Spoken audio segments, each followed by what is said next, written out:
Sejam bem-vindos, amigos.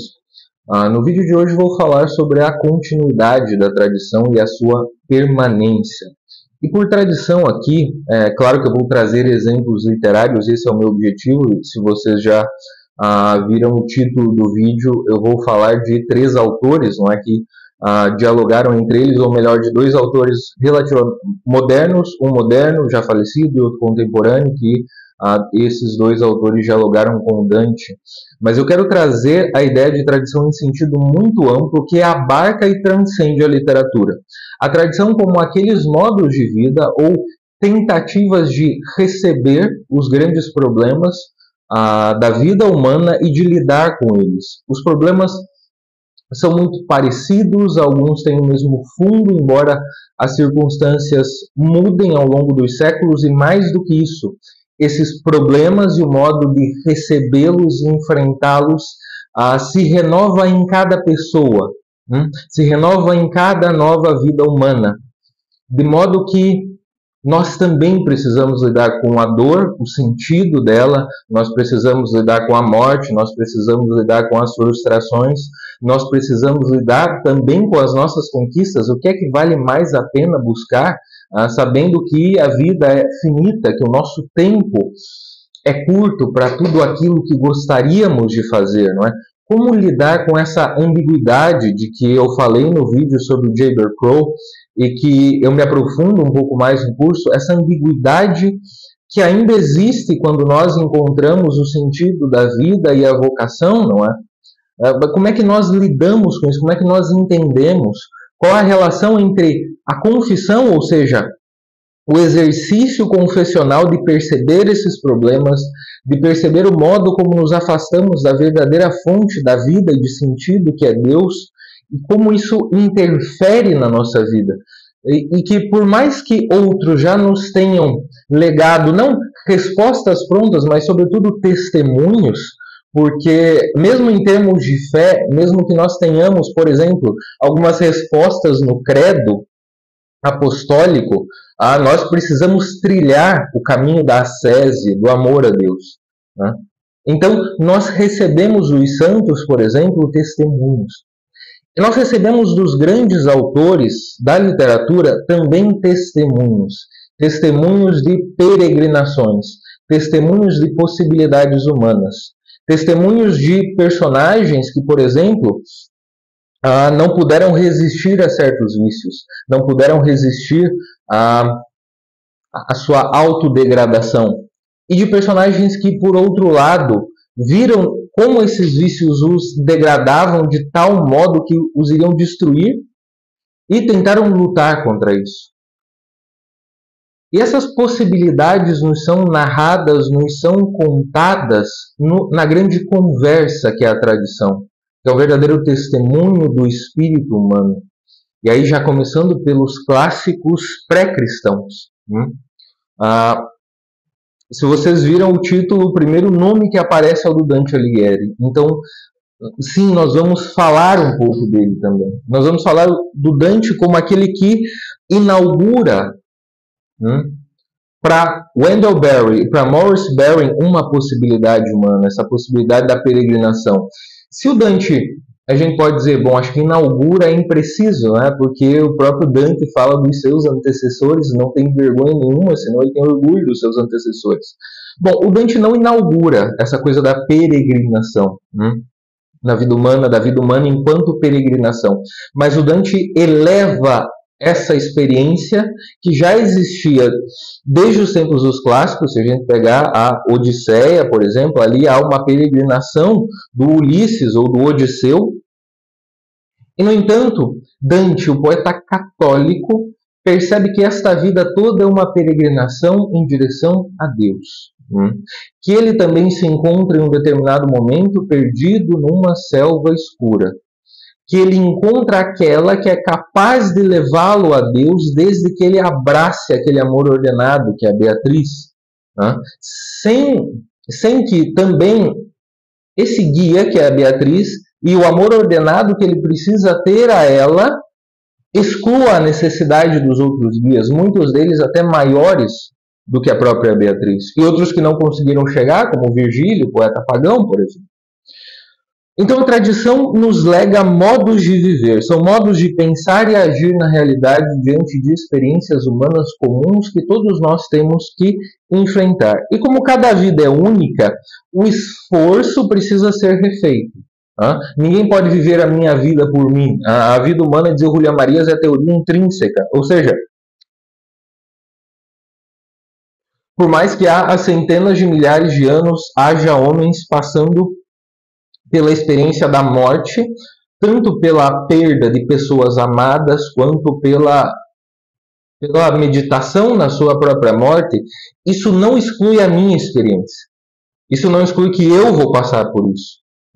Que vocês talvez já tenham passado pela perda dos entes queridos, talvez vocês já tenham parado, se detido para pensar muito nas mortes de vocês. Então, essa experiência individual, isso que me acontece, é novo. Isso se renova em mim. Eu devo passar por isso, de qualquer modo. Então, o que a tradição aporta? A tradição aporta, primeiro, o modo correto de fazer essa pergunta.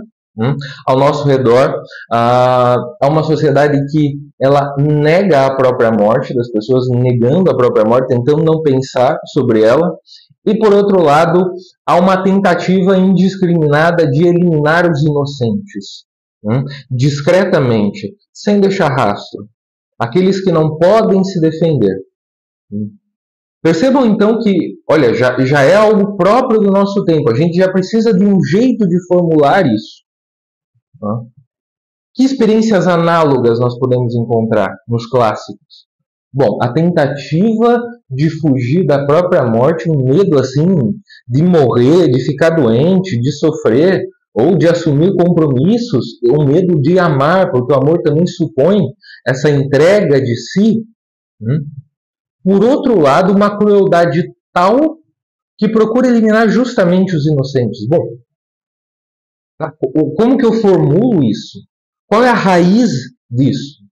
Em que medida eu, que estou neste tempo, que vivo neste tempo, participo dessa cultura, fui alimentado por ela, percebe?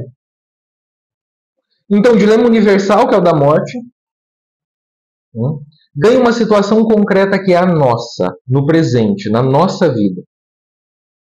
Os clássicos já pensaram sobre a morte. Os clássicos já pensaram sobre a morte dos inocentes? Escritores do século passado pensaram sobre a morte dos inocentes, passaram por experiências de dor inimagináveis para nós, que a gente apenas lê, mas, cara, será que eu consigo imaginar nessa mesma situação? Viktor Frankl, por exemplo, em busca de sentido, relata a sua experiência nos campos de concentração pelos quais ele passou até o fim da guerra e acabou sobrevivendo. Ele precisou articular isso. E percebam que essa articulação, ela permite com que a experiência de um grande sofrimento, de alguém que tentou lidar com ele, como pôde, tentando manter a sua integridade, essa experiência nós temos o testemunho dela. Nós temos o testemunho de modo que, bom, eu sei que isto é possível, eu sei contar isto aqui, eu sei narrar este problema, eu sei como pensar sobre ele, portanto, eu sei como enfrentá-lo de algum modo. Ainda que intelectualmente, porque do Viktor Frankl, teve uma experiência, claro, eu imagino que diferente da de todos nós aqui, tanto minha quanto de vocês que estão assistindo, mas nós também temos o sofrimento. E o Viktor Frankl, ele pega aquela experiência concreta dele e ele universaliza para todo o sofrimento humano. Qual que é a resposta diante do sofrimento humano?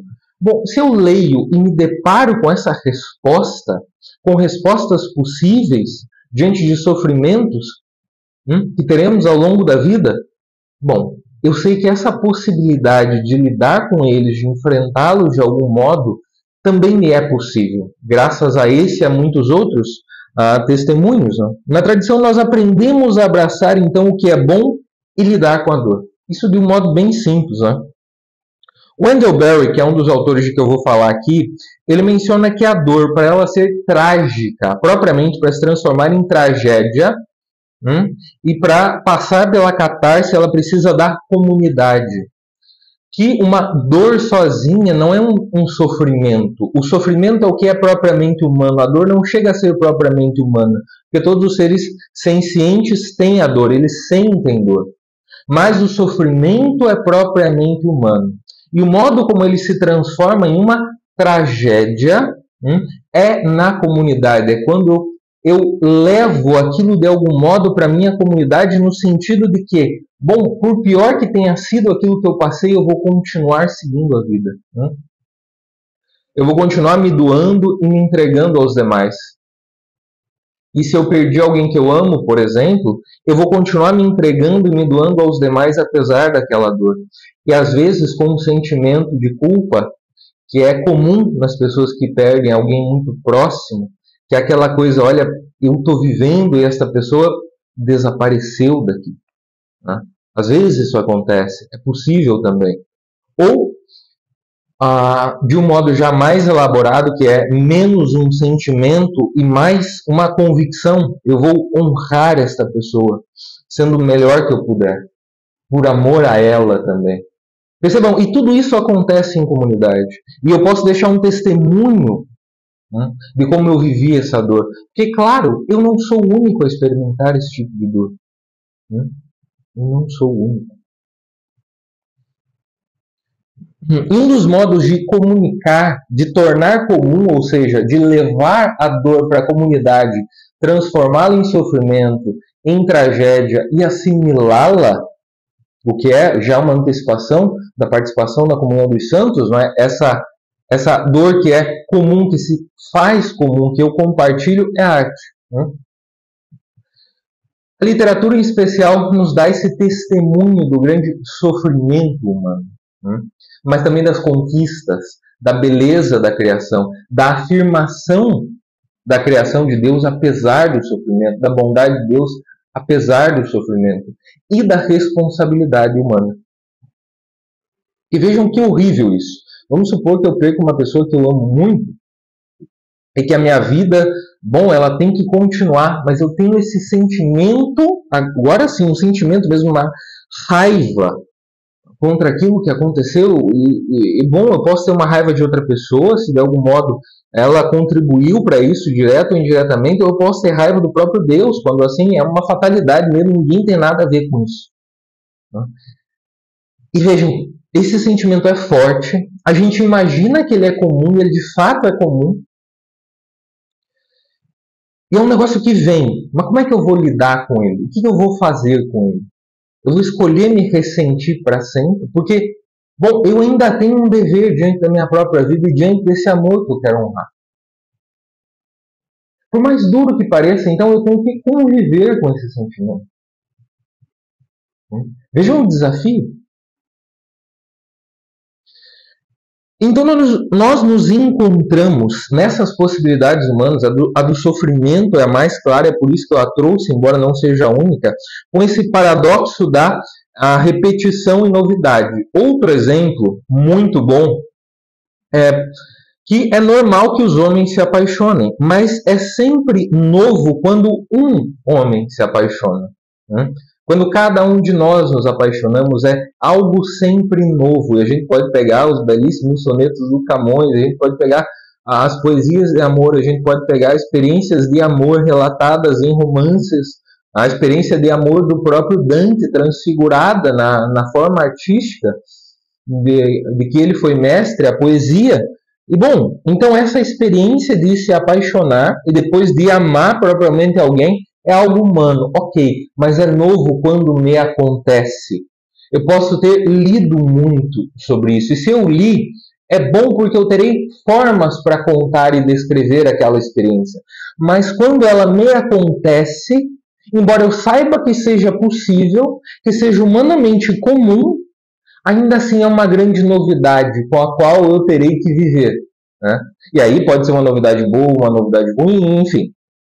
De algum modo, a origem disso, a raiz de um amor que pode brotar já é algo bom. Ante a realidade da morte e as responsabilidades cotidianas, por exemplo, as possibilidades humanas potenciais são atualizadas ou não por nós. O que isso significa? Que eu posso estar diante dessas grandes questões da vida sobre Deus, sobre a morte, sobre as responsabilidades que eu tenho que assumir, sobre o modo como eu tenho que lidar com alguma frustração, sobre uma dor muito antiga nas minhas raízes, com a qual eu preciso lidar, e eu posso escolher me abrir para essa experiência da realidade, abraçar minha vocação, abraçar as minhas possibilidades, aquilo que eu posso fazer, independentemente do que me tenha acontecido, do que eu sinta, independentemente não, apesar. Ou seja, carregando este peso. E ainda assim eu continuo sendo responsável, ainda assim eu continuo podendo atualizar essas potencialidades. E nós encontramos na literatura testemunhos de conversão, de atualização e de esperança dessas possibilidades humanas. O peregrino Dante, por exemplo, se converte passando pelo inferno, pelo purgatório e pelo paraíso. A altura a que a Divina Comédia chegou universalizou a narrativa da peregrinação. Porque levou a peregrinação que já existia, como eu disse, entre os pagãos, essa noção de alguma peregrinação, ela foi elevada ao seu sentido maior, ao sentido de Páscoa, ao sentido pascal, essa passagem, que é a passagem que nosso Senhor Jesus Cristo fez, vencendo a morte pela morte e ressuscitando, para que nós façamos a mesma coisa e para que sejamos restaurados pela nossa ressurreição na carne. E como diz São José Maria Escrivá no ponto 688 de Forja, o Cristo, que é nosso grande modelo e salvador, ele deu às coisas um sentido de eternidade, as coisas comuns, ordinárias, cotidianas, um sentido de eternidade, portanto, um peso nesta peregrinação. A vida humana é, nesse sentido, intensamente dramática. E o romance, que no mais das vezes, especialmente o romance católico, busca retratar esta vida cotidiana, aspectos da vida cotidiana que revelam esses personagens para nós e que nos ajudam a nos revelar para nós mesmos, a nos entender um pouco melhor, bom, já tem esse sentido que foi aberto na encarnação de Nosso Senhor. É isso que o romance, direto ou indiretamente, consciente ou inconscientemente, quando ele respeita os seus limites de obra de arte, acaba por nos mostrar. Então nós temos essa universalização da narrativa da peregrinação, porque nós sabemos de onde viemos, de quem viemos de Deus, e nós sabemos para quem, para onde nós vamos, para Deus, para o paraíso. Esse é o objetivo da nossa peregrinação.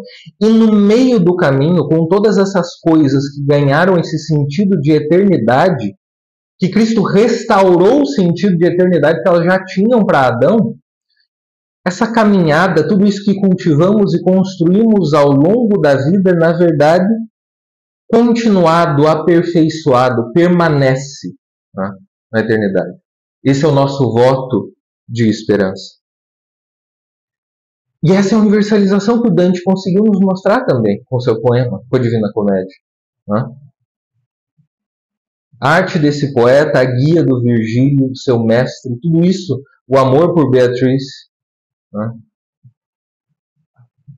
a experiência de ver aqueles condenados do inferno cometendo pecados que o próprio Dante tinha cometido, pecados para os quais talvez ele tivesse se sentido tentado. Não há nenhum pecado que não sejamos capazes de cometer. E, no entanto, ele avança. Ele chega ao purgatório. Depois ele vai ao paraíso. No meio do caminho, na selva escura, onde ele tem que tomar uma decisão acerca da sua vida e da sua vocação, como todos nós temos. Eu vou escolher continuar ressentido? Eu vou escolher me frustrar? Ou melhor, vou escolher deixar a frustração tomar conta de mim? Ou eu vou tentar fazer alguma coisa apesar disso, de novo, com esse peso mesmo?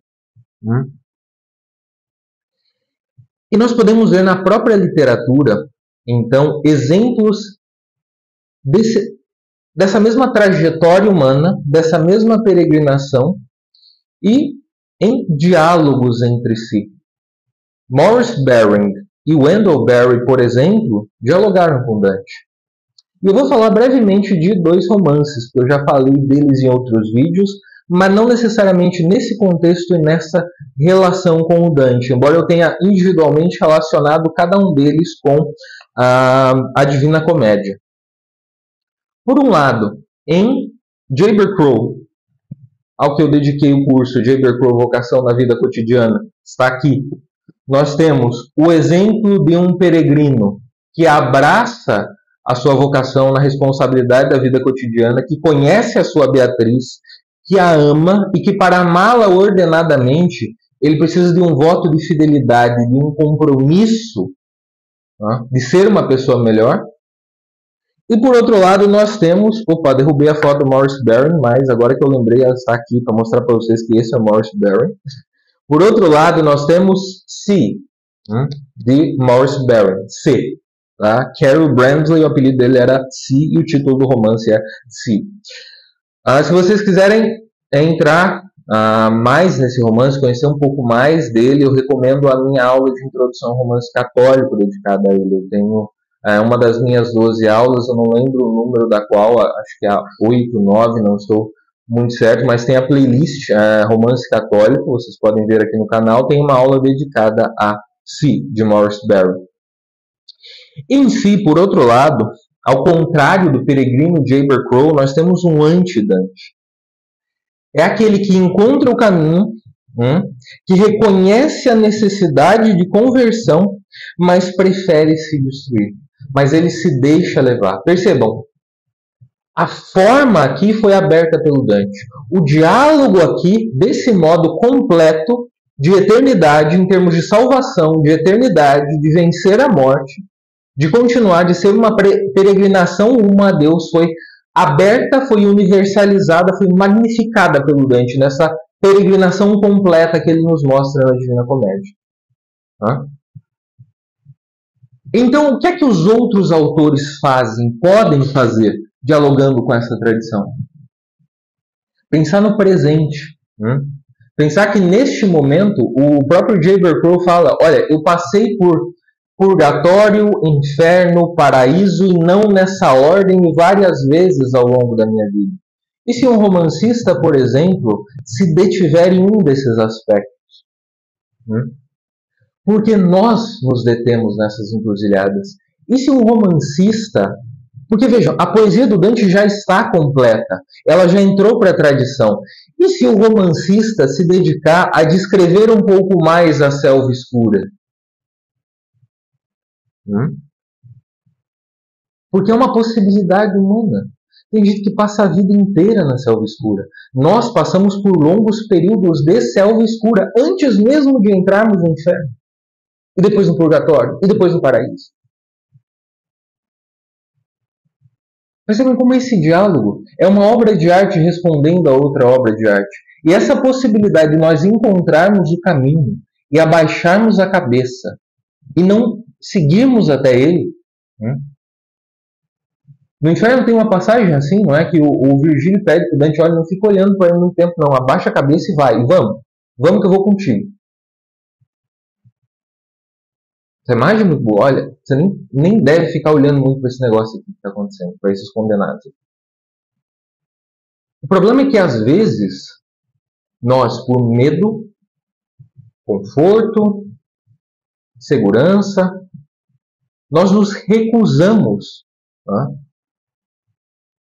ou outras tentações, inclusive, como a do Si aqui, que no fundo é sempre autodestruição, tá? Por mais que esteja mascarada com algum tipo de prazer, satisfação, ou o que quer que seja. É sempre autodestruição, porque esse é o caminho do pecado, tá?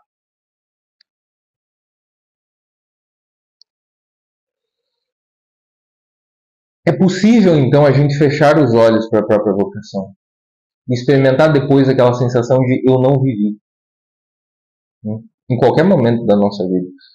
Claro que quanto mais perto da morte estivermos, mais difícil isso vai ser. Que vai ser mais difícil de emendar esse caminho, ainda que exista a possibilidade do arrependimento, claro. Então, quando a gente encontra alguém como o Si, essa figura que se apaixona pela Beatriz, que vê a Beatriz, que vê nela o bom caminho, o caminho verdadeiro, mas que abdica dela, por uma paixão doentia, a gente entende que na nossa peregrinação pode ser que não cheguemos ao paraíso. Pode ser que a gente se desvie do caminho. E como é que a gente pode se desviar do caminho? Talvez como o Si. Então, se nós tivermos essa possibilidade entre nós, na nossa imaginação, nós vamos ver quando a tentação aparecer, ou nós vamos aprender a examinar a consciência para vermos quantas vezes isso já aconteceu conosco. E a narrativa de Si termina com um retorno ao inferno.